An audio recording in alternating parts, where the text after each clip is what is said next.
You are listening to Danny on What the Heck podcast. This is the place where I share my experience, knowledge, and skills.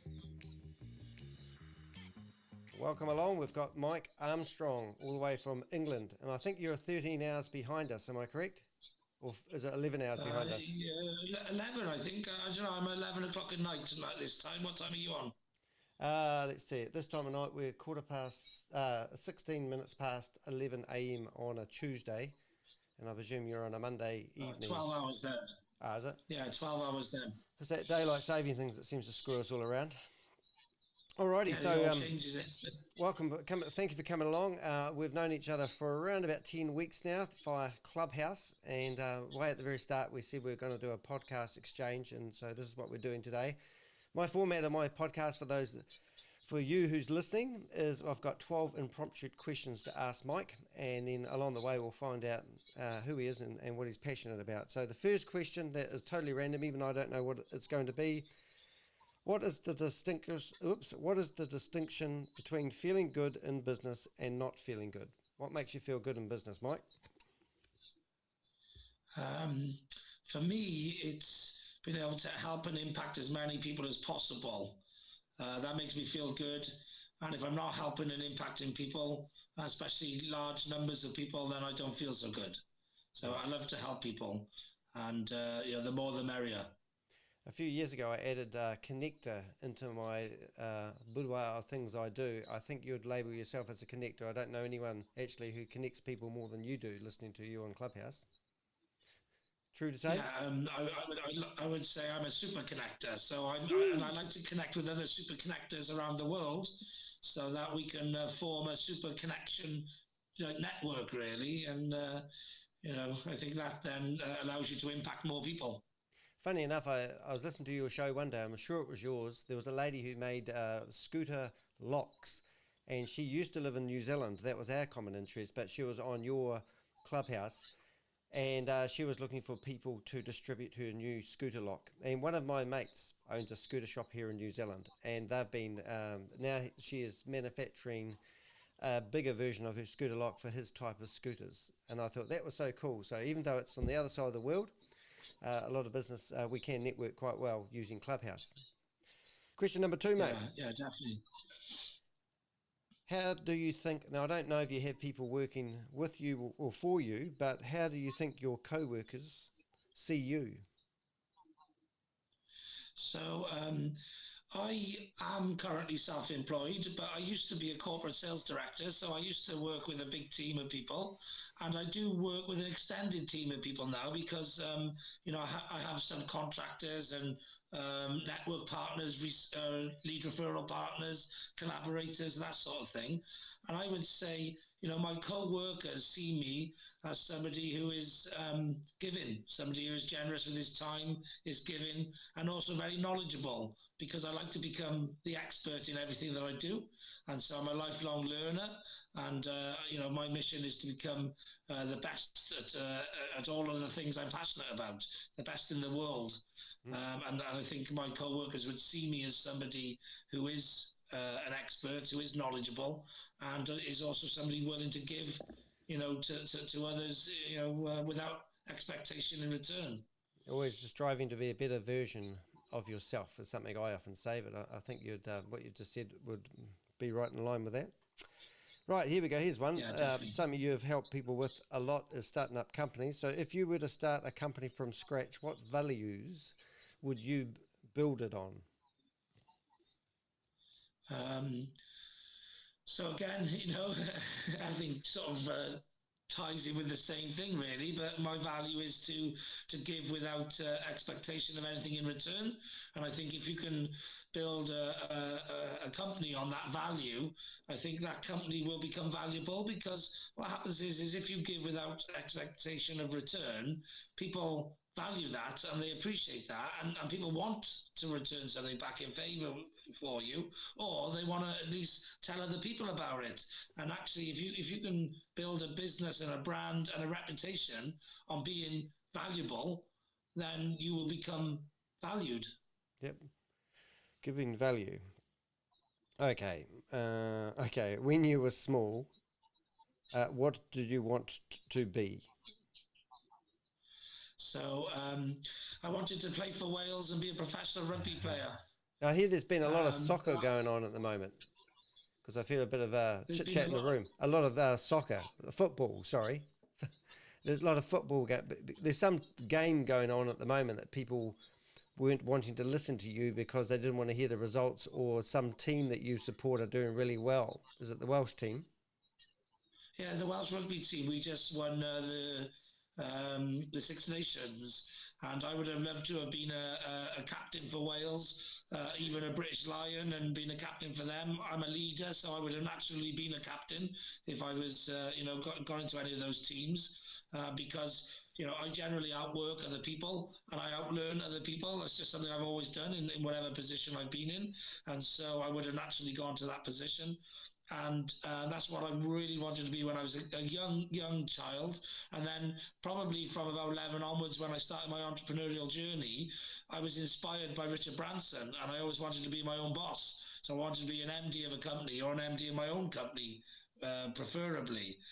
So yeah, I've always had lofty, ambitious ambitions, and yeah, What about since a the child. All Blacks? How do you like those guys?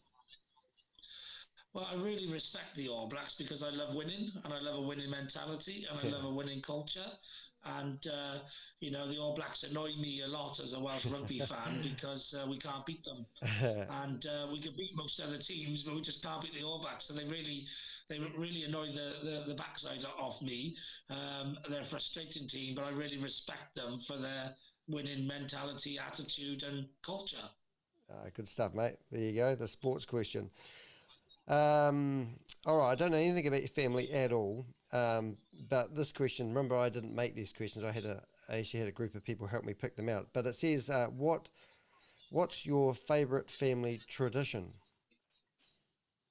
Um, Well, it's one I miss most now is having a Sunday lunch on a Sunday. My mum's moved to Turkey, Yeah. but before she went to Turkey, I used to have a Sunday lunch over her house most Sundays, and before that, over my nan's houses. And I'm a big fan of a Sunday lunch. And now my mum's in Turkey, and I've got no nans with me anymore. I definitely miss the Sunday lunch. Yeah. I'm such a big fan of them, but I don't cook them myself. I'd rather, when I cook, I like to cook in a wok rather than, loads of other pans and ovens and all that sort of stuff. It's a load of hassle for me. I'm into efficiency, so I don't tend to cook myself Sunday dinners, but I do love to eat them. What was your last meal you had? What'd you eat? Um, the last meal I had was I made myself like a stir fry. Well, it was chicken, onions, and vegetables with noodles, and I put on the what's the stuff, the spices that you make fajitas out of. And so I made myself like a fajita noodle stir fry. Oh, well done. I know when I was cooking for myself, I used to find myself eating out 2 or 3 times a week, a day actually, and it's so hard when you're at home to get motivated and get your ass off the computer seat and go cook yourself a meal. But with lockdown, we've all learned more about cooking at home, haven't we?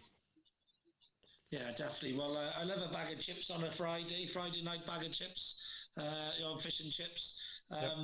And then, yeah, most of the time I actually quite like cooking, but only if it's in a wok. Right. Here's a good question for you. Have you watched Back to the Future? Remember that movie? I have, yeah. Yep. Yeah. So if you could go back in time, what year would you like to travel to? Um, I think it would be around between 97 and 99, somewhere around there, maybe 99. 99 was an amazing year, yeah. I'll tell you Mm. why 99 was a good year, is I was 22. Yeah. I had a great time from sort of 16 to 25. That sort of time. I was partying all the time and all that. But 99, I remember was a really good year because the Rugby World Cup was in Wales as well, and it was just. It was a really great time to be a fan and just enjoy the music of the 90s and going out all of the time and the rugby and just loads of things, which made it a great year. And obviously looking forward to the millennium Yeah, that's right. and the millennium celebrations and all of that. So I'd say 99 was a good year. I was actually in Wales around 99. I think the turn of this, when we went into 2000, I travelled 25 countries in 4.5 months. So it was from 1999 to 2000 when I got back. But I did go to Wales actually. So that's where you are, isn't it? Have I got that right? Yes, that's right. Yeah, Wales. We did say England earlier on, but I don't mind. I understand that you Aussies get these things wrong now and then. So do you. I'm a Kiwi. That's good. Good Might be try, a little Mike. bit of payback in that. Yeah, I know. Yeah, yeah. Okay. What form of public transport do you prefer? We've got choices here. You can add another one if you like. We've got air, that's a plane. Boat, that's the thing that floats on the water. Train, that goes on rails. Bus or car. What? If you had to get on public transport, what do you like doing? So I love the sea. I'm a water baby. I love anything to do with water. I love houses that look over the water. I love looking into the ocean and into rivers and lakes and that sort of thing. And I love boats. So that's not a tough one for me. Although I've never used a boat as public transport, except maybe once or twice when I've been in Greece and I've used them as water taxis up the coastline. Yep. But other than that, I've not really used them as public transport. I quite like the train as a public transport method because you can crack on with your work, get your laptop out, and you got all your plugs and your charges and all of that, and Yep. you can work on them and do your social media. So as a public transport mode, I like the train. Yep. But anything to do with boats beats trains hands down because I just love the water.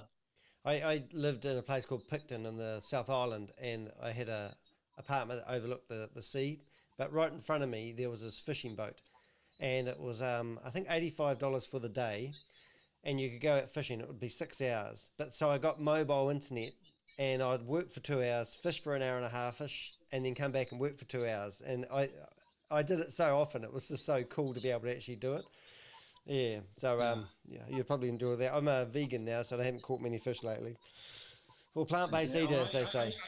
I've got a lot of some of the best experiences in my life around a boat. Like, you know what I mean? I've been sailing in the British Virgin Islands. When I went to Ibiza, I used to do a lot of boat parties. When I was home, around that sort of 18, 19, 20, 21, 22, 23, 24, that sort of age, I used to go on a boat party called Aqua Boogie, which used to be in Penarth in South Wales. I got lots of great memories of boats. I went to Cuba and went on a catamaran. I love boats and I love the water. So Good stuff. Good memories. All right, let's get through the question. We're not nearly done. I think we're nearly halfway. Is your glass half full or half empty? Your glass, half full or half empty?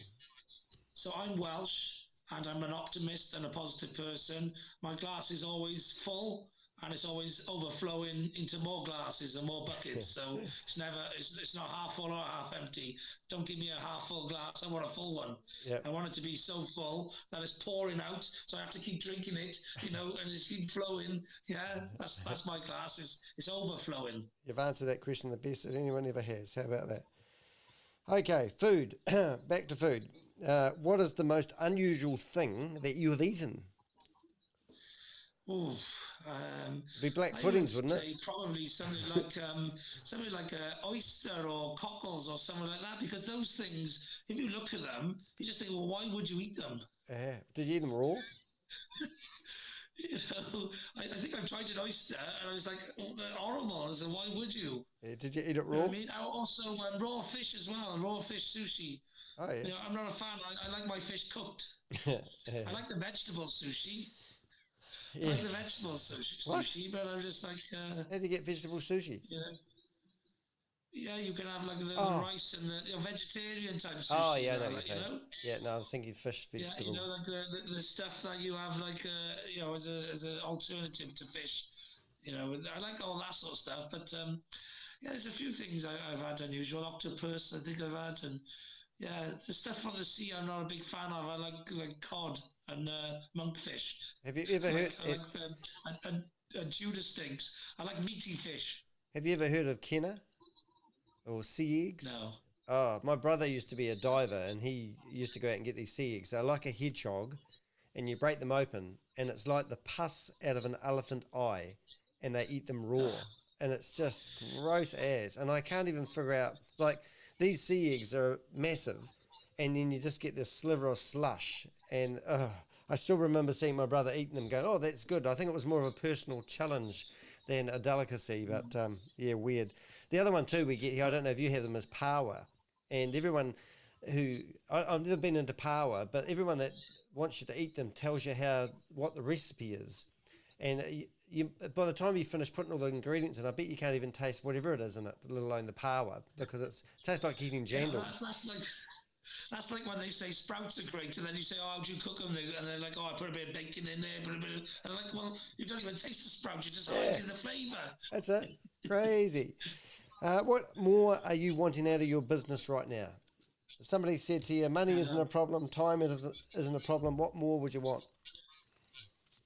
Well, my mission, laser focused mission right now, is to be speaking on stages around the world, big stages globally. So that's what I want more out of my business right now. Because at the moment, I'm at the speaking for free stage and doing free events and that sort of stuff, which is great. But I want more higher profile paid for gigs on big stages around the world because I want to impact more people, and that's obviously one way of doing so. Plus, also, I wouldn't mind earning some bigger bucks than I do now because I'd like to put all of that money into like a trust fund or a startup fund and help startup businesses. Yep. So I help them already with knowledge, information, advice, inspiration, and support and connections. And I'd like to be able to give them some cash as well if they need it, if I think it's right Angel for them, invest. because a lot of the time they don't need cash because they're just wasted, but sometimes you do need it for certain IT developments or stock purchases or whatever, Yeah, like angel investor sort of style. I'd like to be a proper angel where I just give them the money, or give them a interest free loan for as long as they need it, that sort of thing, rather than what I see angel investors are, which is basically just investors. Don't you have any wings? What's that? Do you have any wings? I can't see you. Would you dress up with a couple of No, wings as an angel? I haven't got any wings, no. But Yeah. but most angel investors are really in it to make money, whereas I'd be in it to actually help them as a Mm. different purpose. I think when you start your own business and it's not your money, I think the approach is different as well. So I think there would be one difficult thing is trying to find people that would treat your money like it's their money, because they give it a go sometimes, some of these people, don't they, with other people's monies. But I've always Yeah. slowly built things I've done and made sure it's feasible. And, I like Yeah, you that's talked why about, I wouldn't give the money just willy nilly. They'd have to pitch it. It'd have to be an integral part of the business that they couldn't do without. yep, It'd have to be that, and it'd have to be you know, some way which would get them to value it. You know what I mean? So there'd have to be some sort of built-in something which would, mechanism that would get them to appreciate and value it. But mm, yeah, a lot of the time, business people, they don't need the money. That's why I'm a philanthropic entrepreneur now, just by giving the help and the support and the advice. Because it's like the old proverb, if you give a man a fish, he'll eat for a day. If you teach a man to fish, he'll eat for a lifetime. yeah, I I'd love that rather saying. teach the people to fish, because you Yep. give them the fish cash and they'll just eat it and then it'll be gone again, and then they still can't produce no more fish. Yeah, I always struggle with being entrepreneurial. I personally believe that it's something you can't teach very easily, somebody to be entrepreneurial, because I don't actually really understand what it is. And I mean, is that striving after making something happen is what entrepreneurial people do. And I call myself a serial entrepreneur because I'm always starting up new ideas, looking for opportunities. And I think you're very much the same. Yeah. Yeah, Okay. I think an entrepreneur is a problem solver, somebody who sees an opportunity, fills it, yeah, and then takes massive action in order to fill it. So it doesn't just see it and then wants it solved, but he actually create an organization, a structure, put people around him to actually fulfill that opportunity. So that's what I would see an entrepreneur is, but also a risk taker. So an entrepreneur is somebody who will take risks, but calculated risks based Yeah. on his knowledge, experience, and expertise. That's the word that you just said, His or her. calculated risk is what it's all about. And I think people think that entrepreneurial people don't calculate the risks. And Richard Branson, which you mentioned earlier on, he's brilliant because he would always put 50% of his current business into his next idea. And then he wouldn't be putting everything on the line, but he'd put a big stake in it. And that was how he's now got over 500 companies, obviously. So he knows what he's doing when it comes to that. And then he doesn't fall over, you see. All right, I've got two more questions. You said you like boats. You're in a boat and it's smashed up against the rocks and you have to swim ashore and you're on a desert island. What's three things you would take or wish you had with you if you were stuck on a desert island? One would be my phone.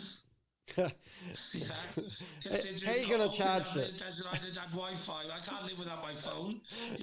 My phone is like my office. It's like an extension of my hand. It's Yeah. almost constantly in my hand, and Okay. so I couldn't live without that. How are you going to Yeah, charge it, so Mike? my phone.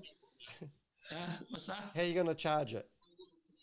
Well, hopefully there would be a charging point and a plug there. Excellent. Yeah. Yeah, all right. I could actually wish for the charging point and the plug, and then use all my three up. But I might as well give you something a bit more interesting than that. Yeah. So the phone, and then I would say, what else would I want there? Probably. Running on the same electricity as the phone charger, yeah. A bar full of cider and a sun lounger. Jesus. Okay, suddenly it sounds like you're having a holiday. Pretty much, you give me my phone, a sun lounger, and a bar full of cider, and I'll be happy. I'll stay in that island for the rest of my life. Yeah, it's just the boats would come along. Oh, we found you, and you go, no, I'm good. I'm good. I'm good. Yeah, I'm good. Yeah. Still cider left in the fridge. Come back round. You chop the fridge up. We'll get off my island. All right, last question. If you ruled the world, so you're ruling the world now, and what would you change on day one? I think what I would change on day one is to get rid of all of the country leaders and to form a United Nations government. Called Armstrong? One person running the world. A collaboration of the whole world, because that's the way the whole world's going, and I just don't know why they don't stop messing about and just do it. Let's just all collaborate together as one nation, one world. We'll call it Clubhouse, shall we? The human race. Yeah. One thing I've noticed. No, I think. Sorry. I think it's a wasted opportunity to not collaborate together, because the whole world is globalizing. It's all fitting together, but we're still operating as individual silos. We're trying to run countries when the world is global. Countries don't really do the job anymore. Now we need to work together. No, we do. I solely believe that's true. And I think one thing I've done with, because I've met you on Clubhouse and I've coined a phrase, and Clubhouse equals the world needed to talk. And one thing I have noticed is that people on Clubhouse aren't racial, or they don't seem to judge anybody. I mean, we'll get all different types of people coming along, and there seems to be none of that, where we prejudge people when we meet them, or it's just, I think it's a beautiful thing, really. So tell us. The thing is, the reason for that is because the invite-only system, people have only invited their best people, generally. There's a couple of trolls coming now and then, but people are inviting their best contacts and relationships. They're not inviting people who are going to let them down, because of also you can get blocked if you bring someone in who's like a troublemaker or whatever, so it's like naturally policed itself to put the influences of the world there. And most of the influence of the world, most of the connectors and stuff, people, they're cosmopolitan. They're used to mixing with different people of different races and different ethnicities and stuff. The people who are racist and sexist and homophobic and all of the prejudices, these people are usually small-minded people with small experiences, and they don't have a lot of life experience to take them out of that small-mindedness. And that's the difference, So that's why we need to encourage people to go outside of their comfort zone, get outside of their little village and their little, town and whatever, and experience the world. Because what they realize is that all people are valuable, all people have something to contribute, and there's no reason to have hatred towards other people just because you don't know them. I agree. Where do you think the future of Clubhouse is going? Well, I think hopefully Clubhouse is going to stay roughly where it's at. It's probably going to double or triple at least because of the Android side of things. But I'm hoping that Twitter and Facebook and everything produce rival products so that the mass market people who haven't been invited into Clubhouse don't end up in there. You know, the ones who weren't invited in don't end up gravitating towards it when it opens up, because they end up gravitating towards the Twitter and Facebook versions, because it sounds a little bit elitist, and it probably is a little bit elitist. I quite like the influencers that are in Clubhouse at the moment not being interrupted by all the plebs of the world, to be honest with you, because I quite like educating people and helping people, and I'd love another platform. I'd go into Twitter and Facebook and whatever and try and educate the people as well. I wouldn't just not get involved in them, but I think Clubhouse on its own, as a standalone feature right now with a lot of the influence of the world in,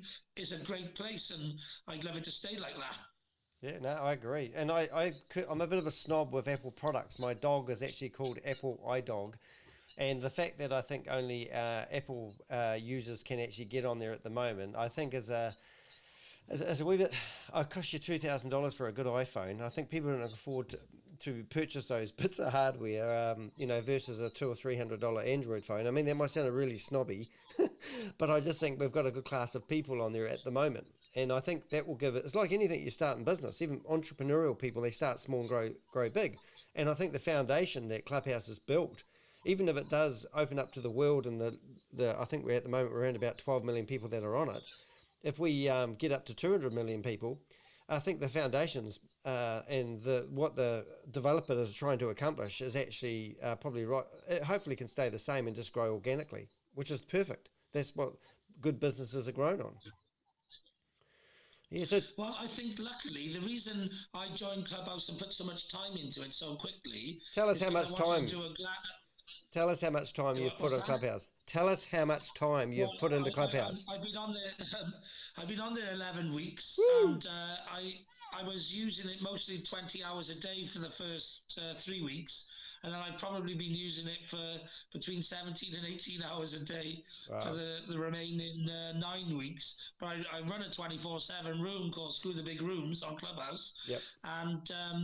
And so generally I'm always on Clubhouse, even when I'm sleeping. I go to sleep to it on, and I wake up to it on. So I'm literally always on Clubhouse. But I'm creating my community because I see this as a brand new platform to go on and make a community.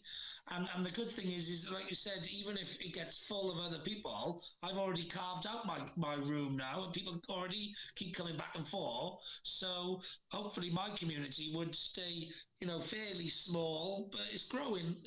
It would just stay small, but grow organically, just so that there's fresh people coming in and nice people coming in. But just keep the riffraff out, and that's good. Moderating can do that anyway over time, just by making sure that everyone conducts themselves well, or you ban them from the room. Yeah, no, it's good, mate. Hey, it's been nice to have you on. I'm actually, we're going to call it, we've done enough talk, and I think if you want to find Mike Armstrong on Clubhouse, just go in there and search for his rooms. He's got a club as well called Screw the Big Rooms. And the concept behind Mike's room is different than other rooms. For example, when you first get in Clubhouse, you find these rooms with thousands of people in them, and you go into these rooms and you're just a listener. The real point of difference with Mike's room is the fact that you can go into his room. Often Mike will make you a moderator, so no one's got the hierarchy, and then you can talk with other people, and it's just such a good way of running a room. And I spend 95% of my time in these smaller rooms having conversations with people. And if you don't know anything about Clubhouse and you're new, get yourself into Mike's room or any other small room, click that hand, put yourself up, they'll put you on the stage and start interacting with people. And if you're thinking about podcasting, Clubhouse is certainly a great platform to practice your speaking skills. And I've improved, and I know you've improved, Mike, so it's just a real good thing. So thank you for coming along, and I really enjoyed having you on the show, and I'll let you know when this comes out.